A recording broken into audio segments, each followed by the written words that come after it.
सुट्टी होती, त्यामुळे मी आणि प्रथम ट्रेनने निघालो एका ठिकाणी.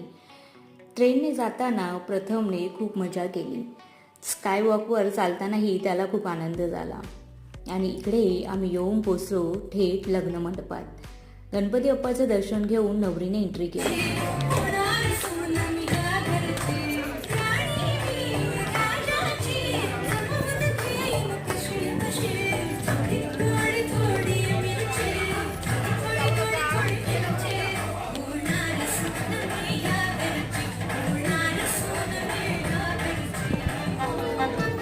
आणि लग्न समारंभ उरकल्यानंतर आम्ही परत निघालो घरी.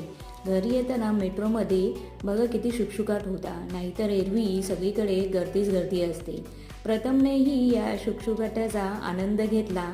एक्सिलेटरमधून खाली वर करत त्याने दिवसाचा शेवट केला. बाकी काय हो, चालायचंच.